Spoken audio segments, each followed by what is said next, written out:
relación entre la dogmática penal y el proceso penal, que no dudo que igual tendremos un gran conocimiento y un gran aprendiz sobre ello. Tendremos por parte de quien dará su reseña, la licenciada Teisa Morales Gómez. Un aplauso, por favor, a la siguiente ponente.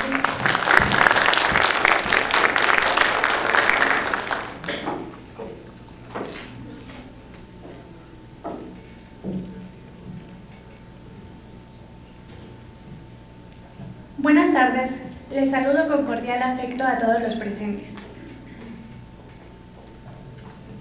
Debes luchar por el derecho, pero si en algún momento existe conflicto entre el derecho y la justicia, tienes que velar por la justicia. Eduardo Couture. Dentro de esta participación les daré un preámbulo de lo que respecta al tema relación entre la dogmática penal y el proceso penal. En primer término, la dogmática penal hace especial referencia al estudio del concepto de las normas penales, de los tipos penales y de la ley en un sentido muy estricto. Es un método de investigación jurídica que centra su estudio en las normas, observándolas desde un punto de vista abstracto, general, sistemático, crítico y axiológico. El estudio consiste en determinar el verdadero sentido y genuino alcance de las normas, correlacionarlas e integrarlas en totalidades coherentes de progresividad generalizada, extraer los principios generales que rigen las normas y los grupos racionales que en ellas se forman y desentrañan las valoraciones políticas, constitucionales e internacionales en que esas normas descansan o se inspiran. Pues como tal indica el autor del Manual de Derecho Penal, Fernando Velázquez, esta ciencia tiene por finalidad reproducir, aplicar y sistematizar la normatividad jurídica, tratando de entenderla y descifrarla, construyendo un sistema unitario y coherente. En un sentido más elemental, la dogmática penal es la denominada teoría del delito, encargada de brindar seguridad jurídica para garantizar los derechos fundamentales, utilizando sobre todo la razón y la coherencia del marco jurídico.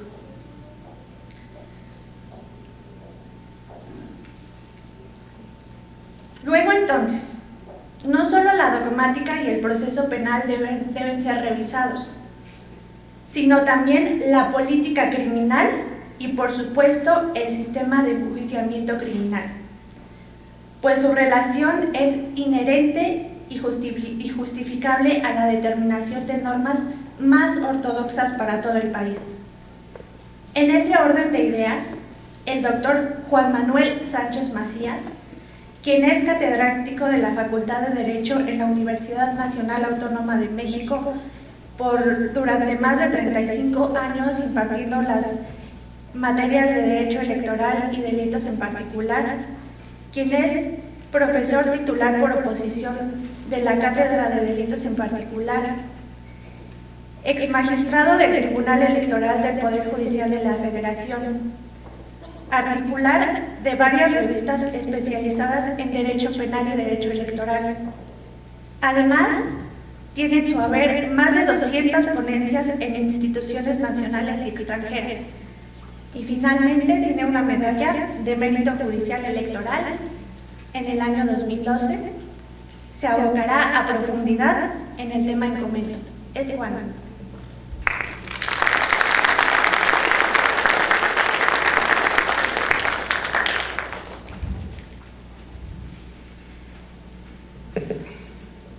Buenas tardes a todos y a todos.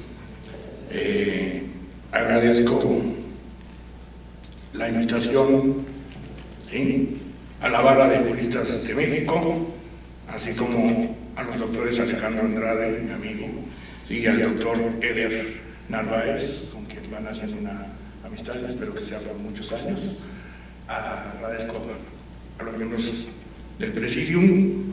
Lo que no agradezco es que me hayan dejado después de 2 monstruos del derecho penal. Pues yo no sé qué les voy a decir. No.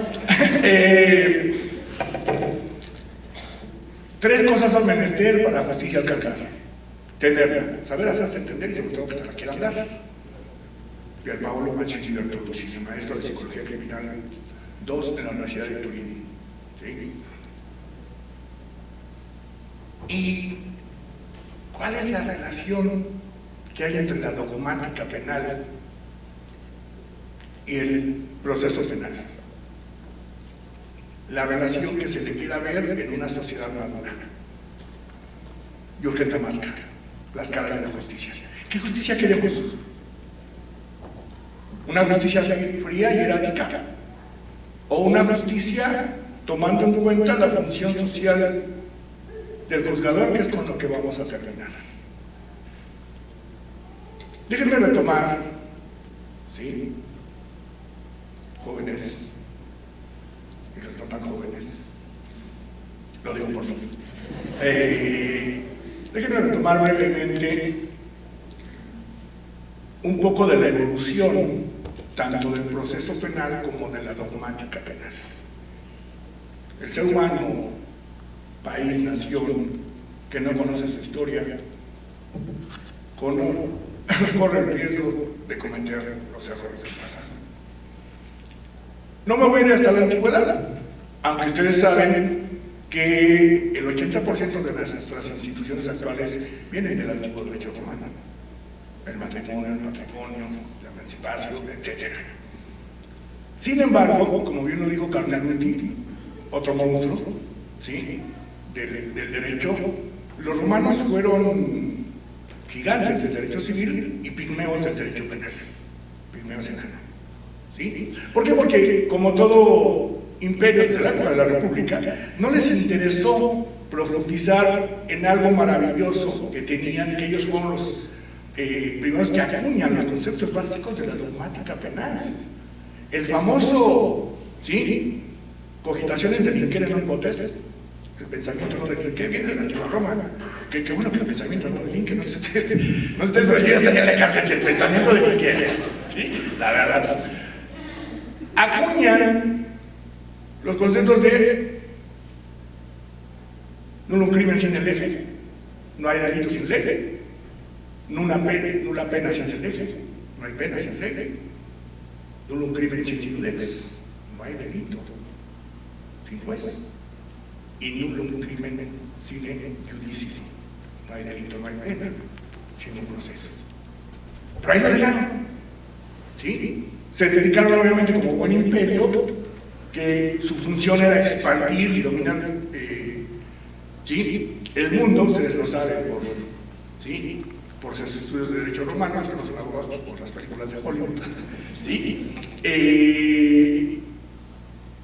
Pero después de una edad media en la que el papado, ¿sí?, la iglesia, con un brazo ejecutor de infausta memoria de la Santa Inquisición, crean procesos, ¿sí?, sobre la base de la consigna de la voluntad de Dios a través del prelado.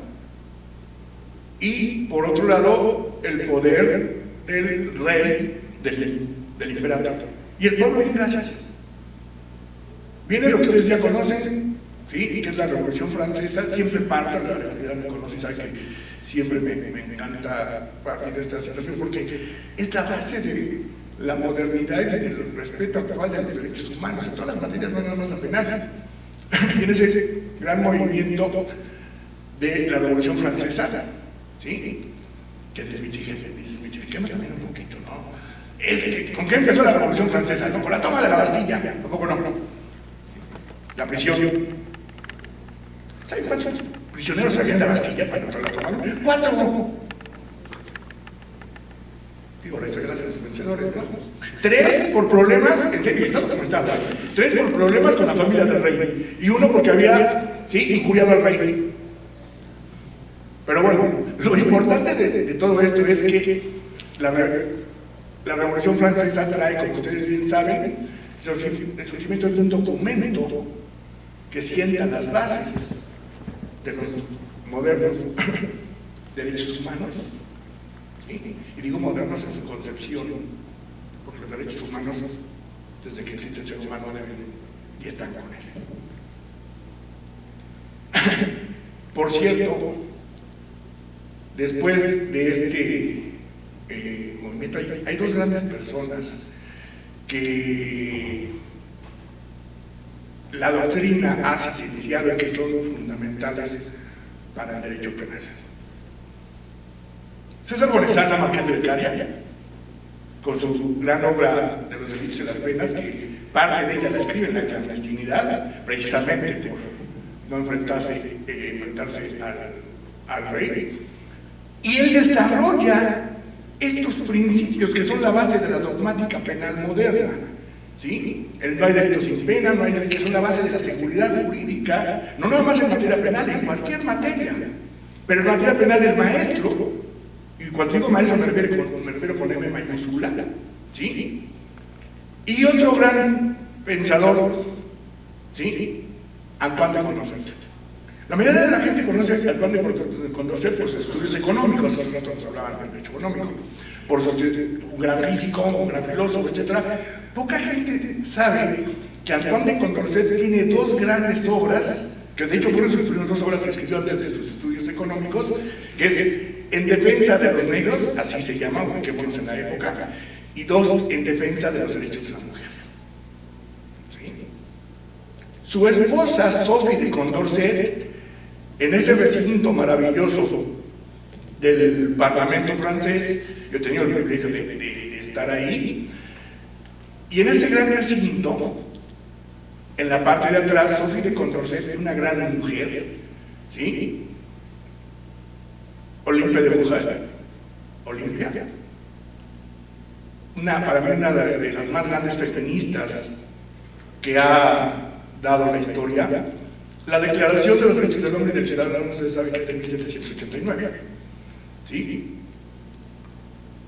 En 1791, Olimpia de Gouges escribe la Declaración de los Derechos de la Mujer y la Ciudadana, que es una réplica de la Declaración de los Derechos del Hombre y del Ciudadano, pero todo en femenino.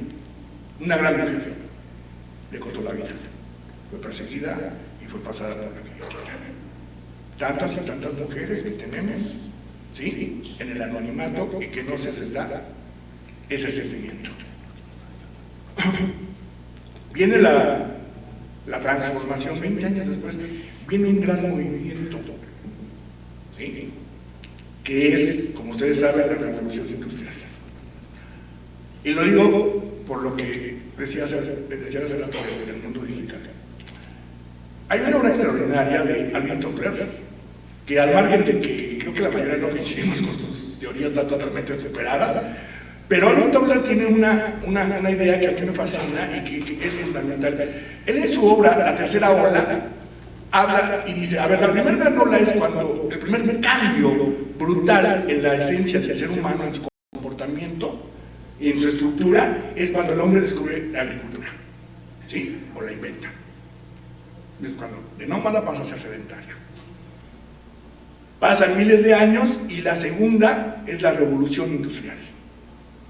Cambia el mundo, cambia la percepción con el invento de la máquina de vapor, que después va a ser la locomotora, los trenes. Se revoluciona el mundo, con la maleación del acero empiezan las grandes urbes, ¿sí? Y obviamente empieza un nuevo orden de riqueza, que después va a criticar Carlos Marx, pero también se generan nuevos delitos, ¿sí? La famosa modernidad, muy amable, la famosa modernidad de los delitos de toda sociedad. Y dice Toffler, y la obra de Toffler es de hace 40 años. La tercera gran ola que revoluciona el mundo y que cambia la percepción del ser humano de sí mismo y de su estructura es el mundo digital. Y fíjense que hace 40 años no había todo lo que hoy hay en día en materia de computadoras, plataformas, etcétera, etcétera, plataformas digitales, etcétera. Y tenía razón Toffler. Es hasta finales del siglo XVIII, cuando un monstruo del derecho penal, Francesco Carrara, sistematiza el delito. Y sabe, tenemos lo que es el delito. Pero, ¿qué es el delito? ¿Cómo se compone? Y nos empieza a manejar lo que estudiamos en la facultad, ¿sí? El delito es una conducta típica antijurídica, culpable, imputable, punible, etc. Claro, el maestro en la época hablaba de moralmente responsable, ubiquémonos en la época, ¿sí? Pero es el primero al que se le debe la estructura de la dogmática penal, la importancia de la seguridad jurídica en materia penal, ¿sí? No puedes seguirme un proceso si no hay un juez, ¿sí? Nada que vas a impartir justicia en el nombre de Dios o en la voluntad del rey, no. No puedes ponerme una pena si no me pasas por un proceso, ¿sí? Y que sea la autoridad competente. Esa es la gran riqueza que nos deja, el gran legado que nos deja César Monesana, recogido por estos grandes pensadores. Principios mediados del siglo XX, los propios discípulos del maestro Carrara se unen y crean o fundan la famosa escuela, ¿sí?, positiva. Garofalo, Lombroso, ¿sí?, Enrico Ferri, Fioretti, que si el maestro tiene toda la razón, el delito es fundamental, pero al maestro se le olvidó lo importante, el delincuente. ¿Quién comete esa estructura? Y entonces empiezan a escribir sus obras, psicología criminal, sociología criminal, sobre todo Ferri, ¿sí? Muchas ideas de estos grandes maestros, sobre todo las de, ¿sí?, César Lombroso, pues ya están un poco superados, pero sientan las bases, ¿no? Ya decía que el hombre delincuente era el hombre pilínico, ¿sí?, con pelagra, para encarar, imagínense, yo sería un delincuente. Qué bueno que hace, bueno, la teoría del maestro. Pero bueno, surge esta situación, viene la problemática, ¿sí?, y la dogmática penal. Hola, no espantes. Y la dogmática penal ha servido para salvar millones de vidas, ¿sí? Tanto en esta evolución de la que estamos hablando y en un caso concreto.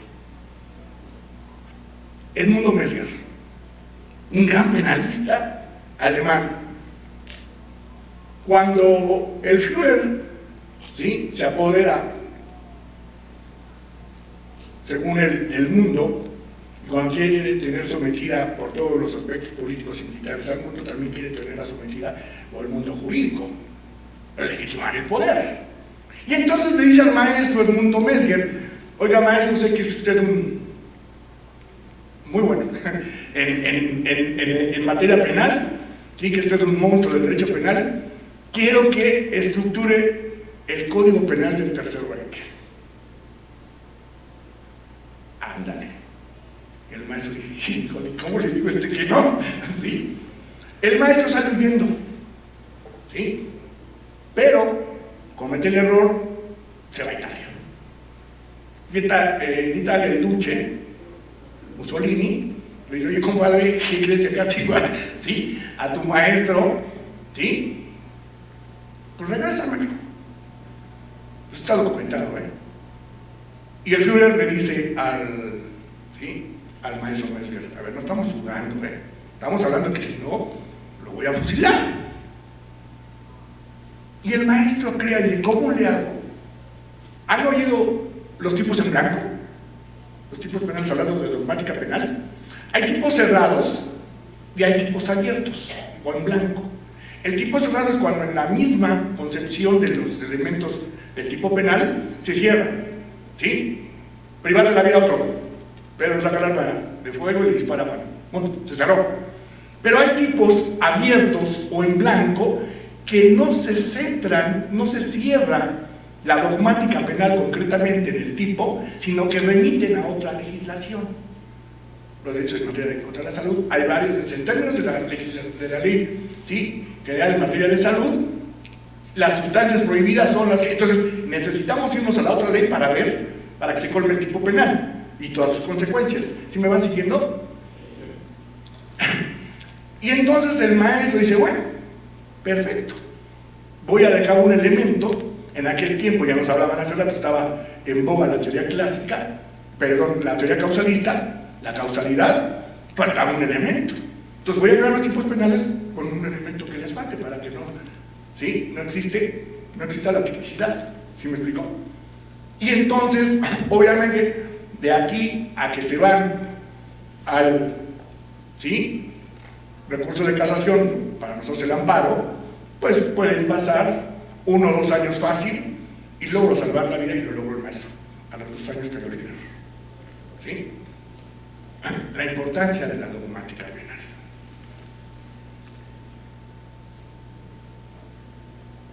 Los elementos. Eso es muy triste y lo digo sinceramente, y desde aquí va mi crítica.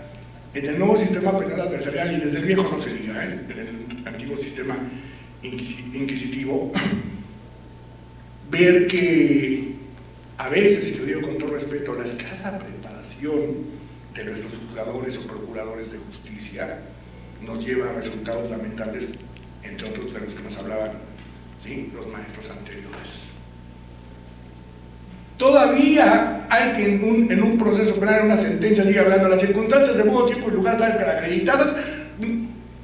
Pues espérame, y toda la problemática social, jurídico, dogmática que hay, desglósamela. ¿Sí? Entonces, bajo esta circunstancia, es muy importante,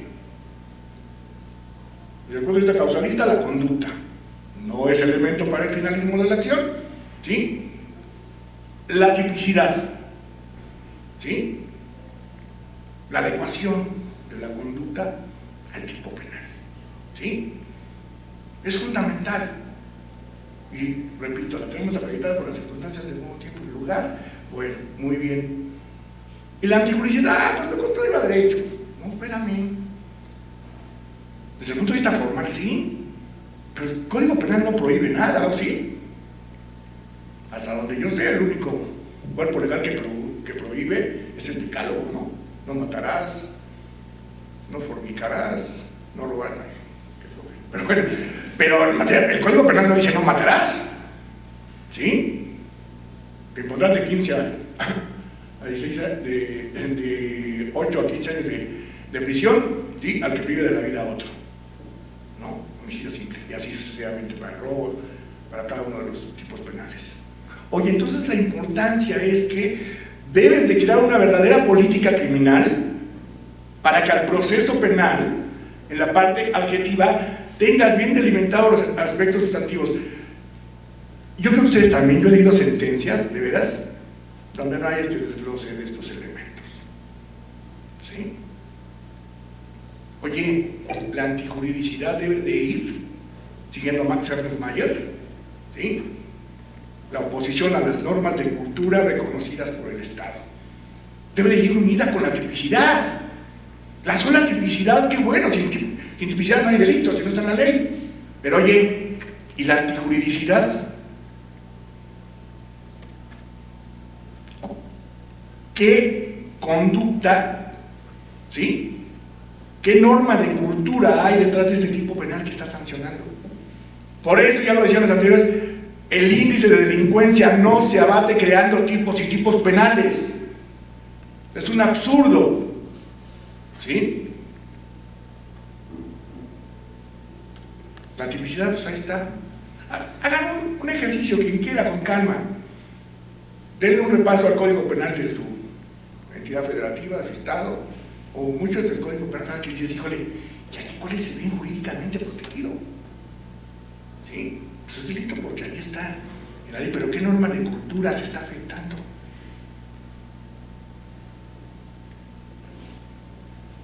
A partir de que entre en vigencia el presente decreto, todas las personas que traigan chaqueta gris cometerán el delito de chaqueticidio.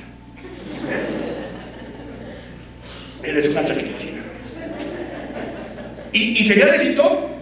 Pues sí, ¿sí? Pero ¿cuál norma de cultura estamos violando. Ojo, ese es un estado dictatorial. A esto nos lleva la creación indiscriminada de tipos penales y que luego por eso vemos sufriendo a los jueces en el proceso penal para tratar de integrar una investigación desde la época del Ministerio Público, desde la etapa del Ministerio Público, perdón, ¿sí? La etapa de la investigación y después en el proceso penal. ¿Sí me explicó? Culpabilidad. No, pues que me va a preocupar el nexo causal que une la conducta con el resultado, ¿no? El juicio de reproche que hace el Estado a través del juzgador en la sentencia correspondiente por la conducta, ¿sí?, de la compañera, no. Entonces ya en las redes sociales ya es culpable, ¿cierto? No. Ya lo linchamos en las redes sociales. Ahí sí se ve claramente cómo lo está golpeando, ¿sí? Oye, perdón, desconozco la situación. Si está editado el video, no será verdad en México. No sé qué pasó. No, mira, ahí se ve cómo la está manoseando, oye, jóvenes, a los primeros y a las primeras que les van a caer bolas es a su familia. ¿Sí? Hay que payasar, yo como eres abogado, como eres estudiante, no puedo hablar de algo que no conozco. Pero nos encanta hablar de lo que no conocemos, y más si se trata de linchar a alguien. ¿Cómo no? ¿Verdad? Que lo linchen. Ay, ¿cómo no va a ser? No le den caso a Juan Manuel, lo dijo López Dóriga hace rato. No, pues está bien. ¿Sí? Me acuerda, ustedes están muy jóvenes.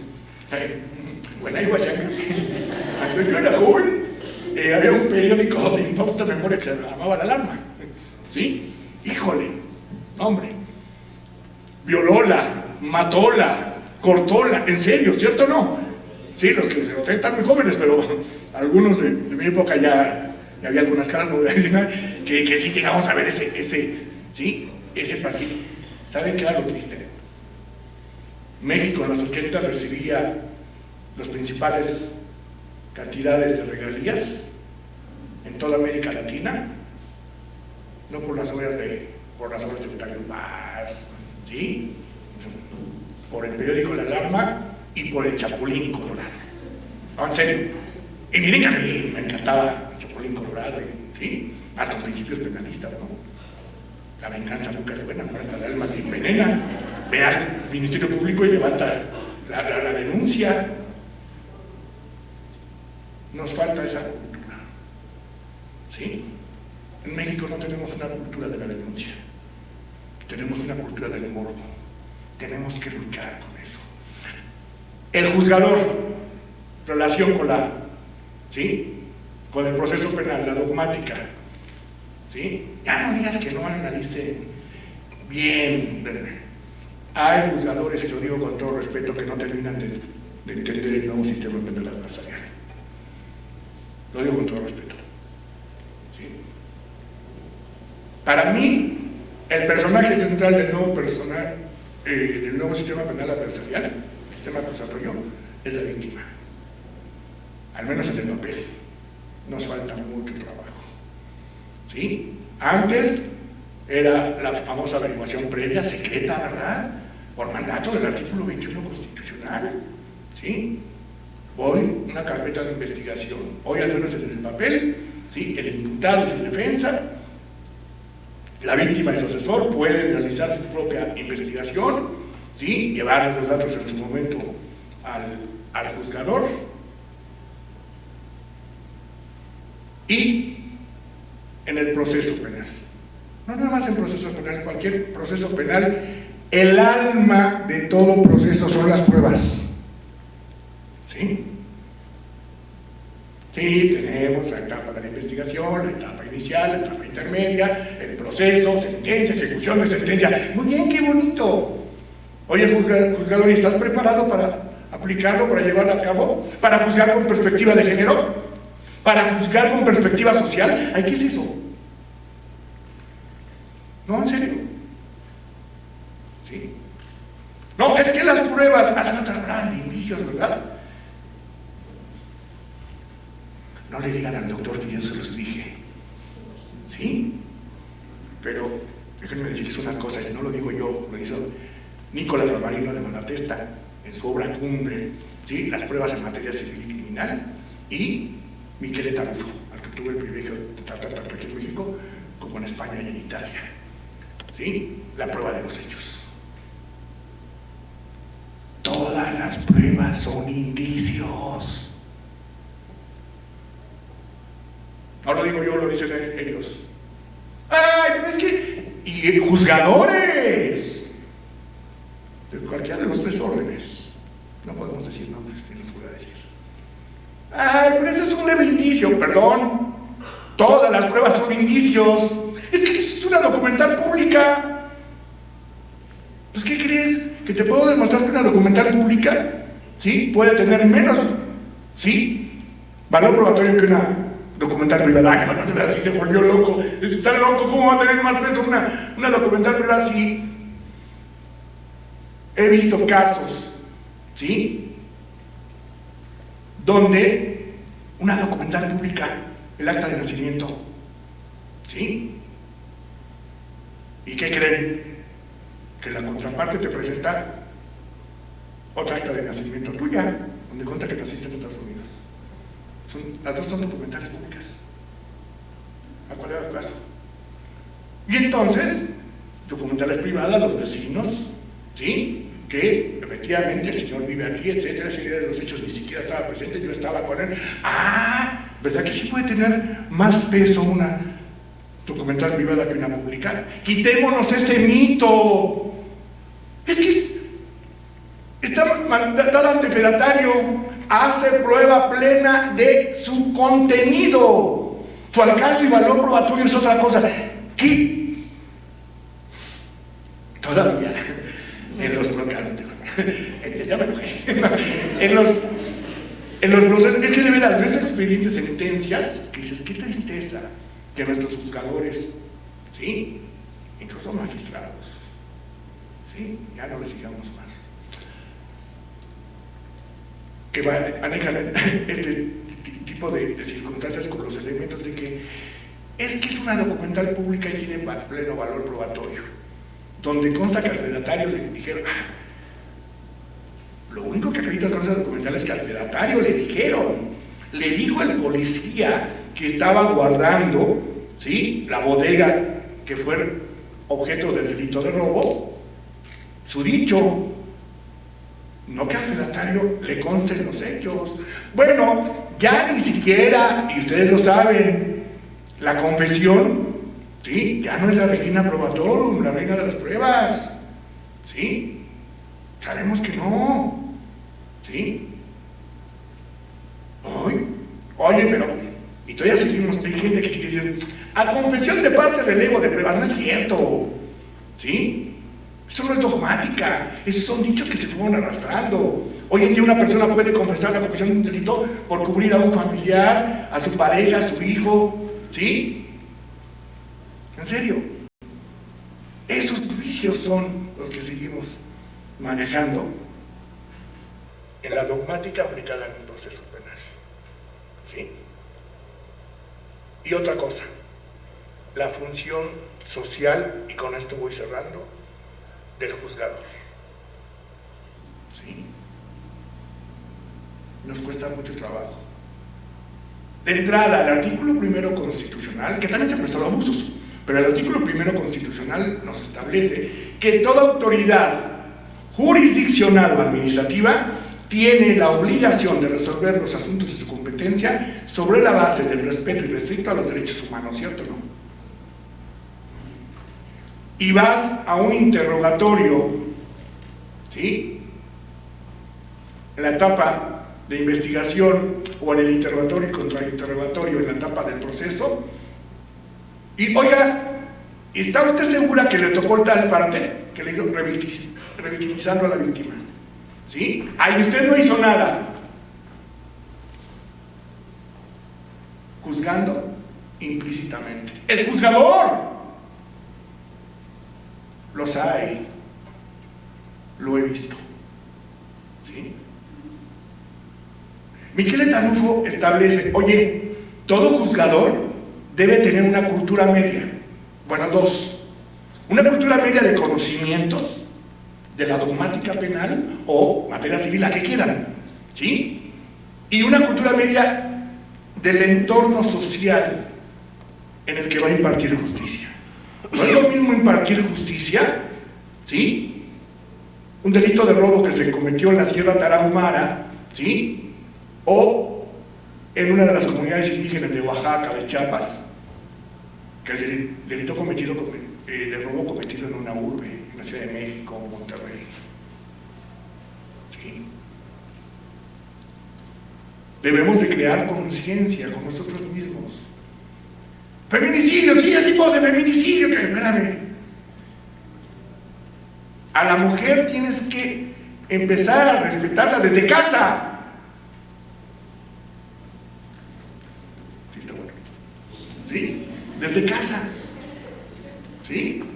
Señoritas, es que voy a ir con el novio, ¿sí? A ver una película. Y si es erótica, mejor, que la escoge él. No, por favor.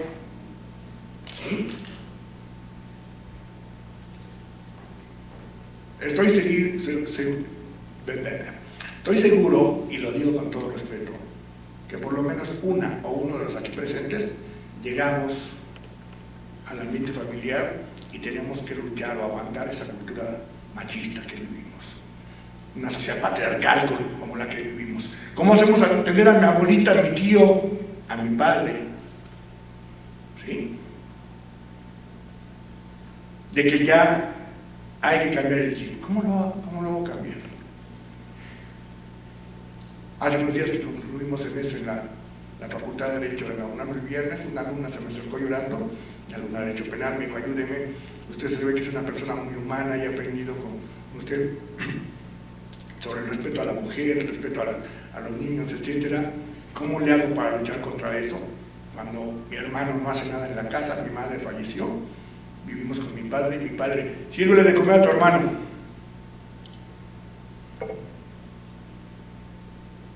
Tenemos que cambiar ese chip. Una verdadera política de gobierno y sobre todo una verdadera política social, una política criminal. No nada más políticas gubernamentales, no nada más cosas del gobierno. Necesitamos que el gobierno, autoridades, academias, foros como este, ¿sí? Las barras, los grupos activistas, claro, los grupos feministas, la comunidad LGBTI, ¿sí? Todos los grupos nos reunamos y sentamos y conversamos y trabajemos y ganemos a Televisa. Hoy en pleno mundial me estás anunciando la bebida, etcétera. ¿Qué tiene que hacer un prototipo del hombre guapo o de la mujer guapa en bikini? No sé si han visto un anuncio de Dolce & Gabbana y todo, que tanto él como ella están ahí en la playa, unos cuerpazos, entre comillas, de lo que la sociedad occidental consumista quiere que vivamos y que creamos en ello. ¿Cómo un juzgador penal va a aplicar justicia cuando después de estar viendo esos comerciales, pero después de estar dando 8, 10, 12 horas en tu trabajo, fábrica, empresa, lo que sea, ¿sí? Llega tomándose la cerveza que le están anunciando, etcétera, la rubia que todos quieren, así era en los 90, ¿cierto o no? ¿Sí? La cerveza Sol o Superior, no me acuerdo, la rubia que todos quieren, la morena que todos desean, ¿en serio? Refiriéndose a las cervezas. Y llegaba Pedro, después de estar dando, ¿sí? 12 horas alcoholizado el fin de semana, y no encuentra la rubia que todos quieren, más que a Margarita, la del 8, violación. No, en serio,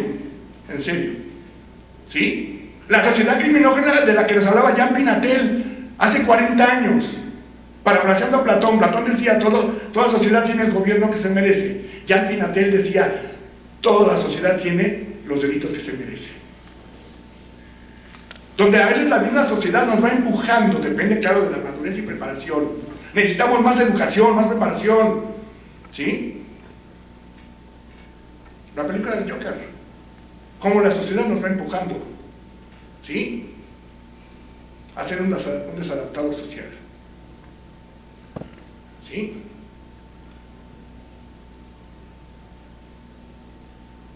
Ahí sí se ríe como loco, y ya dice si es una enfermedad. Oye, es que se aparta mucho, es muy raro. Pues más raro eres tú por no tratar de comprenderlo. Ese ejemplo. ¿Sí me explico? Esa es la verdadera relación que debe haber entre dogmática penal, ¿sí? Entre los valores inmutables, la dogmática es lo que no acepta cambio, ¿sí? Pero no acepta cambio de su estructura, se acepta cambio de la sociedad. Esos valores, esa dogmática, debemos de aplicarla en ese contexto social. Sentarnos con Televisa, ¿sí? Con TV Azteca, con todas las televisoras que hay, y oye, vamos a crear programas de contenido. Ay, ¿quién va a ver eso? ¿Sí? No. Vamos a ver el Mundial, que lloró el Mundial, ¿sí? Vamos a ver las luchas, vamos a ver el programa, ¿sí? De broma, me caigo de risa, vecinos, y los conozco, los programas, los veo, los analizo, veo el contenido, algunos me ataco de la risa. Hace muchos años una compañera, ¿sí? De la compañera de secundaria, resultó, a mí me emociona mucho estar en la Cámara de Diputados. Cuando yo era joven, yo entré de 10 años a la secundaria. ¿Qué creen? Que no existía este edificio. Aquí estaba la gloriosa Escuela Secundaria 102, una estación de ferrocarril, la estación de San Lázaro, por eso la estación de ferrocarril, ¿sí? Y una central camionera. Y yo ahí andaba en ese patio, ¿sí? Dando lata. Y sacando buenas calificaciones. ¿Sí? Sí, no, la verdad, en serio, no te rías. No, en serio, la directora le dijo a mi mamá, se los confieso, no corro a Juan Manuel, ¿sí? Porque es el único que me lleva 10 cerrado, ¿sí? Ya en tercero, porque el prefecto se le ocurrió jalarle de las patillas, ¿sí? A un compañero, yo llegué, lo empujé, y el prefecto de aquella época se me fue a los golpes, lo tuve que defender, ¿sí? Tuvo que ir mi papá, que en paz descanse, viejo, gracias. Mi padre era militar, imagínense, llegó con el uniforme, no, el pobre prefecto se quería morir.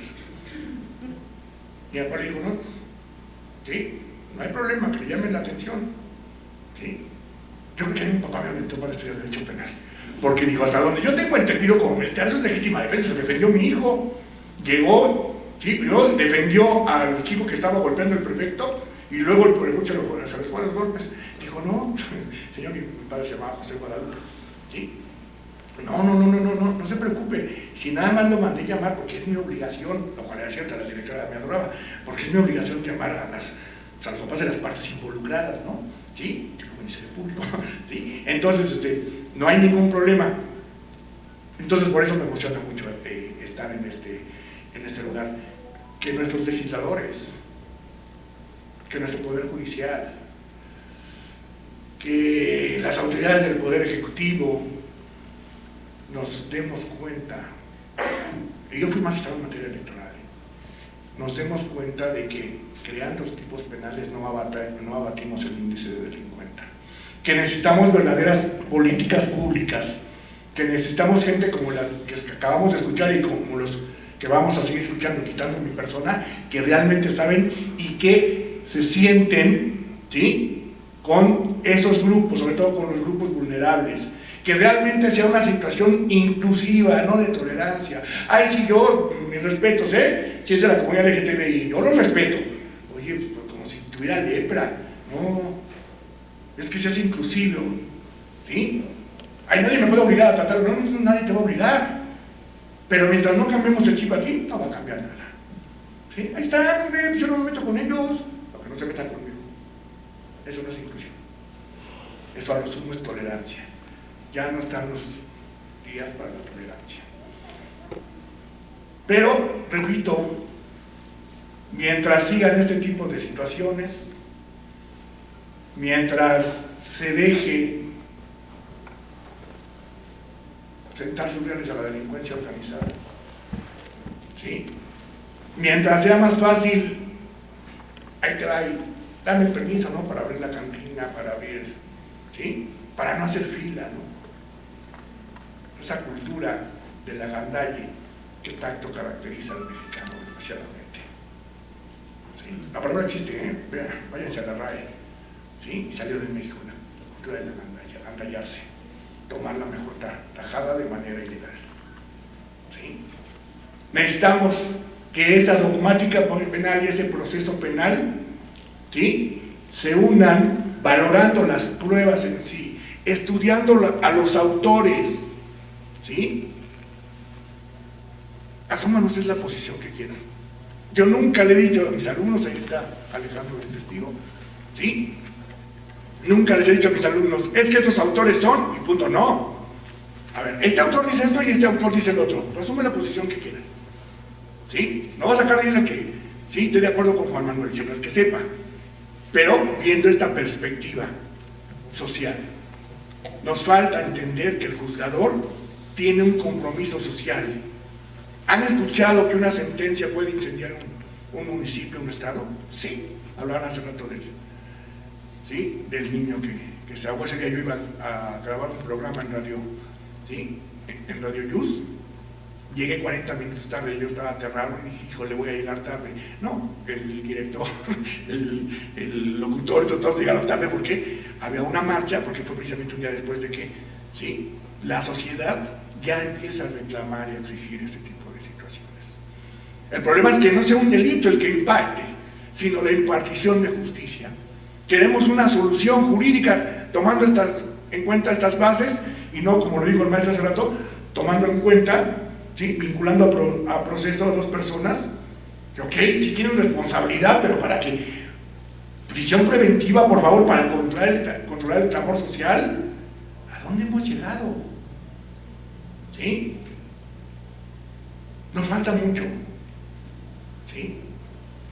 Pero en esa sociedad consumista putrefacta en la que vivimos, donde la pérdida de los valores es brutal, dice Eric Fromm en El corazón del hombre, oye, 5 minutos, ya no te pido más tiempo, 5 minutos, no diario, cada 8 días.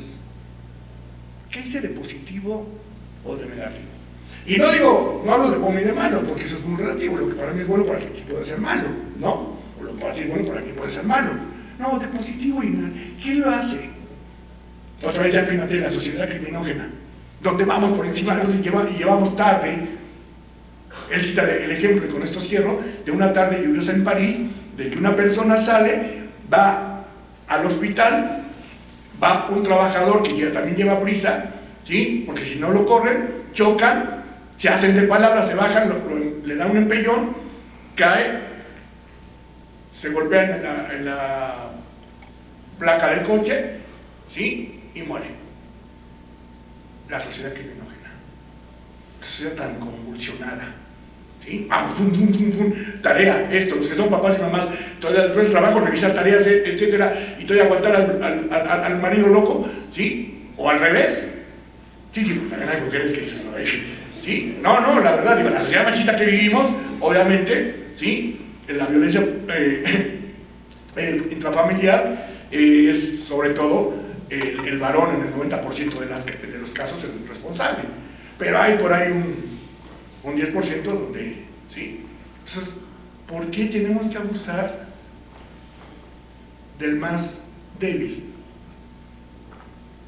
Ay, pues, ni modo, ¿eh? En esta sociedad que no tranza, no avanza. Todavía hay gente que lo sigue repitiendo, funcionarios, ¿sí? Mientras no metamos a un estudio constante a los juzgadores, a los ministerios públicos, no vamos a avanzar. Para eso necesitamos cambiar nosotros mismos, no aprendernos de memoria las grandes teorías. ¡Qué bueno! ¿Sí? Y, dijo la filósofa Lucero, ¿y? Me lo sé de memoria, ¡qué bueno!